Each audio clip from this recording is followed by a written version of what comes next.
Bueno, voy a presentar un caso de FA que es bastante corriente en nuestras consultas. Se trata de un paciente varón de 70 años, que es hipertenso, diabético, dislipémico y que tuvo un infarto en 2009, donde se detectó una enfermedad severa de coronaria derecha en la que se puso un stent farmacoactivo. Al año siguiente tuvo un bloqueo V avanzado oligosintomático, por lo que se implantó un marcapasos definitivo TDD. En 2016 se ingresó por un episodio de insuficiencia cardíaca con una fracción de eyección en la eco de 40%. Se veía mucha sincronía. Después de descartar causas isquémicas, se pensó que la disfunción ventricular era secundaria a la estimulación por el marcapasos y se hizo un upgrade a terapia de resincronización cardíaca. Actualmente el paciente está muy estable, está asintomático, no tiene insuficiencia cardíaca y tiene una fracción de eyección del 65%. En cuanto al tratamiento crónico, lleva Covilen con aspirina, omeprazol, atorvastatina y medicación para la diabetes. Acude a nuestras consultas de revisión de marcapasos y se ve que la vida útil restante del marcapasos es de 4 años y medio, que tiene buenas impedancias de cable tanto auricular como de ventrículo derecho y ventrículo izquierdo, y los umbrales son muy buenos. En cuanto al funcionamiento del marcapasos, pues está todo el tiempo estimulando el 99,9%, que esto es lo que se tiene cuando uno pone un resincronizador. Y en la monitorización se ve que tiene 8 episodios de TV no sostenida, el más largo de ellos de 9 segundos, y un episodio de taquicardia auricular, fibrilación auricular de 8 minutos. Cuando vemos el electrograma, pues vemos una actividad auricular más o menos regular, pero con una longitud de ciclo que varía entre 200 y 260 milisegundos, y aquí en el electrograma podemos ver el final de esa taquicardia. Esto es lo que se conoce como episodios de ARES, Atrial High Rate Events. Son episodios de taquiarritmia auricular de más de 190 latidos detectados por los dispositivos cardíacos implantables. Cuando nosotros tenemos un ARE, lo que nos dicen las guías que tenemos que hacer es un electro. Si en el electro mostramos una FA, que siguiendo las recomendaciones de la guía tiene que tener un electro de 12 derivaciones que muestre la FA, una tira de ritmo de más de 30 segundos que muestre la FA, da igual que tenga síntomas o no tenga síntomas, esto es lo que se conoce como FA clínica. Si por el contrario al hacer el electro no encontramos FA, vamos a hablar de FA subclínica. La definición de FA subclínica pues, es un ARE de más de 6 minutos y menos de 24 horas con ausencia de síntomas en pacientes que llevan dispositivos cardíacos y con ausencia de documentación previa de FA. Nuestro paciente tenía un CHAPAT de 5 puntos y la pregunta que nos hacemos es de si nos anticoagulamos. Si hubiéramos hecho el electro en ese momento y el paciente hubiera tenido una FA, lo hubiéramos anticoagulado sin duda. Pero en este caso hemos hecho el electro, no tenemos la FA y sabemos que tiene unos episodios de actividad auricular rápida, no sabemos realmente lo que son o lo que pueden significar y por lo tanto no sabemos si tenemos que anticoagularlo. Yo voy a contar algunos datos que tenemos de estos episodios de actividad auricular rápida. Lo primero es saber cómo es de frecuente, porque la frecuencia de estos episodios va a depender de la definición que hagamos de los episodios. Cuanto más largos sean los episodios, menos episodios va a haber, cuanto más cortitos, mucho más episodios, y del seguimiento. Cuanto más largo sea el seguimiento, muchos más episodios vamos a encontrar. Y en todos estos estudios pues, nos encontramos una incidencia de FA que va desde el 20 hasta el 50%. Una media de un 20% anual. Por tanto, digamos, la primera conclusión es que los episodios de FA subclínica son muy frecuentes en pacientes portadores de dispositivos. La pregunta que me gustaría haceros es ¿cuál es la duración de FA subclínica registrada en un marcapasos o en un holter subcutáneo que más se asocia con tromboembolismo, según creéis vosotros? ¿Es de 1 minuto, 5 minutos, 1 hora, 6 horas o 24 horas? Pues realmente no lo sabemos. Lo que sí sabemos es que las de 1 minuto no tienen más eventos tromboembólicos, pero el resto, voy a mostrar ahora estudios que demuestran que sí que existe relación con tromboembolismo.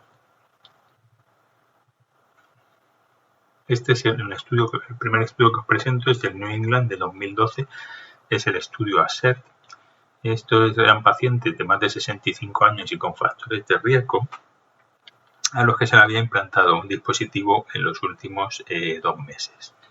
A los 3 meses del implante del dispositivo se miraba si tenían episodios de FA subclínica. El 10% de los pacientes presentó esos episodios y compararon los pacientes que presentaban esos episodios con los que no los presentaban. Lo que se vio es que los pacientes que presentaban los episodios tenían mucho mayor riesgo, 5,5 veces más, de tener una fibrilación auricular clínica o un flutter en el seguimiento a 2 años y medio.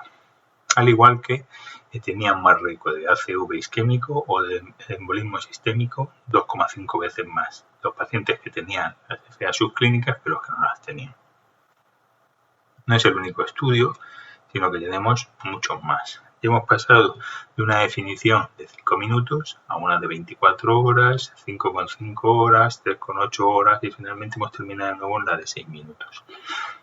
En todos estos estudios lo que se observa es que existe un riesgo aumentado de eventos tromboembólicos en los pacientes que tienen FA subclínicas.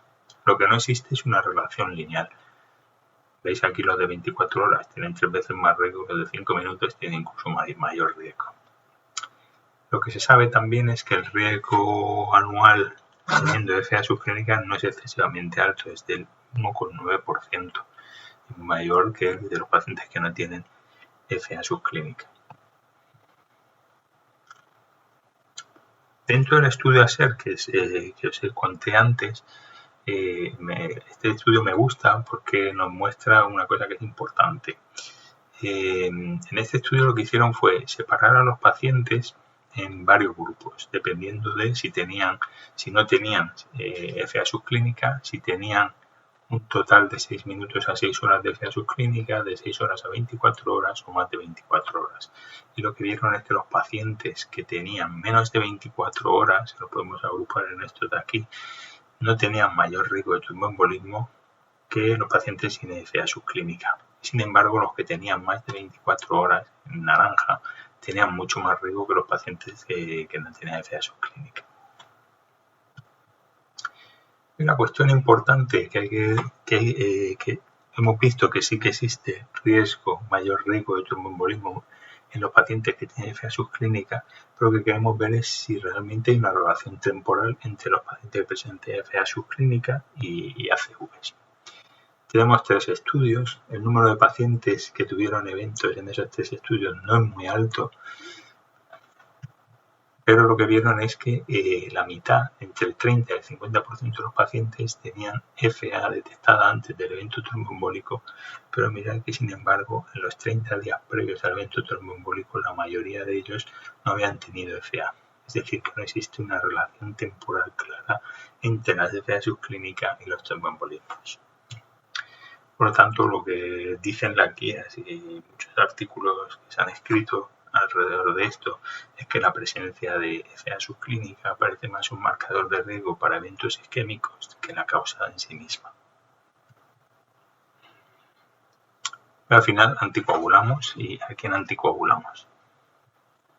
Pues no puedo responder a esa cuestión porque no tenemos ningún ensayo clínico que nos lo diga. Ahora os diré las recomendaciones de los expertos. Pero sí que os voy a decir que existen 2 estudios que están mirando esta cuestión. Uno es el Artesia, que lo que va a coger son pacientes que tienen FA subclínica, un episodio de 6 minutos y menos de 24 horas, que no están anticoagulados y que tienen factores de riesgo para ACV. Tienen que tener un CHAP-VAS al menos de 2 puntos. Y los randomizan a apixaban o aspirina. Lo que van a ver al cabo de 3 años es la eficacia primaria de ACV y embolismo sistémico y como objetivo primario de seguridad el sangrado mayor. Un estudio muy similar, pero en lugar de con apixaban, con edoxaban, es el NOAA-AFNET6. Aquí vamos a coger pacientes similares, pacientes de más de 65 años con factores de riesgo, es decir, que tienen un CHAP-VAS de al menos 2 puntos, y los van a estratificar, los van a randomizar a edoxaban en un grupo y en el otro grupo van a utilizar aspirina o nada. Por ahora están reclutando pacientes y los resultados se esperaban para el final del 2020, pero todavía no los tenemos. Lo que sí os he dicho es que sí que tenemos recomendaciones de expertos. Basándose en estudios observacionales, sí que han surgido pues, varias recomendaciones. Esta es el documento de consenso de la ERA. Y en ella lo que te dice es que tienes que mirar el chat BASC. Es importante mirar el chat BASC 1 mayor o igual a 2 y mirar la duración de los episodios de FA subclínica. Si los episodios duran más de 5,5 horas y el chat BASC es mayor de 2, lo que recomiendan estas guías es la anticoagulación. Sin embargo, esto es, como os he dicho, una recomendación de expertos porque no tenemos ningún estudio randomizado ni está apoyado por una evidencia de un estudio observacional importante. Mirad que aquí participa el Dr. Lip y lo publica en el Europace de 2017 y si vemos otro artículo del Europace de 2017, una revisión que también trata estos episodios, las conclusiones son un poco distintas. Basándose en el estudio de ASERT, en el que estratifican a los pacientes según el tiempo de duración de la FA subclínica, lo que nos dicen en este es que una vez que tienes episodios de FA subclínica, mires si ha tenido una CV. No, si ha tenido una CV, directamente anticoagulamos. Si no ha tenido una CV, lo que tenemos que hacer es buscar de forma activa la presencia de FA, que puede ser un electrodo de derivaciones, una tira de ritmo o un holter de electro. Si documentamos FA, anticoagulamos de forma estándar. Si no demostramos FA, lo que hay que hacer es considerar la anticoagulación si los episodios son largos, mayor de 24 horas, y el chat BASC es mayor de 2 para los hombres y mayor o igual de 3 para las mujeres. Y finalmente llegamos a lo que nos dicen las guías de la Sociedad Europea del 2020. En este caso, lo que nos dicen es que otra vez estratifiquemos a los pacientes según el riesgo por chat BASC, 0 en los hombres, 1 en la mujer, con un factor de riesgo simple, o sea, un chat BASC de 1 en los hombres y 2 en la mujer, o de alto riesgo, que tengan un chat BASC de 2 en los hombres o más de 3 en las mujeres. Y que miremos la duración de los episodios de FA subclínica. Si son muy cortos, si duran entre 1 y 24 horas o si duran más de 24 horas. Si tenemos un chat BASC de 0,1, no debemos hacer nada. Igual que con la FA. Si tenemos episodios muy cortos, que serían en principio menores de 1 hora, lo que nos dicen es que busquemos activamente FA, pero que no anticoagulemos. Y si tenemos ya episodios en pacientes de alto riesgo y que duran más de 1 hora, y sobre todo si duran más de 24 horas, me dice que consideremos la anticoagulación, siempre teniendo en cuenta el beneficio neto y que sea una decisión compartida con los pacientes. En este paciente, lo que hicimos fue anticoagularlo con Synthron y a los 3 meses ingresó con una hemorragia cerebral. Realmente esto no ocurrió. El paciente se encuentra muy bien y no se anticoaguló. Pero os pongo esta diapositiva para que veáis el riesgo que puede tener un paciente al que se ha anticoagulado, digamos, de forma indebida o sin tenerlo muy claro.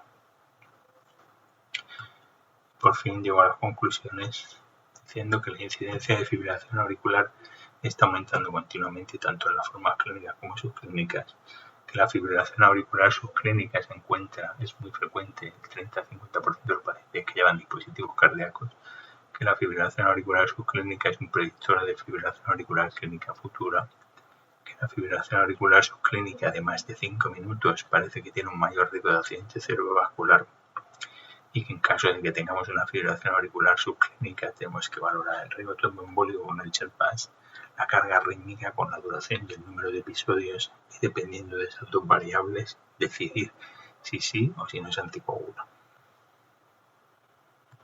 Dicho esto, pues espero vuestras preguntas. Gracias por la atención.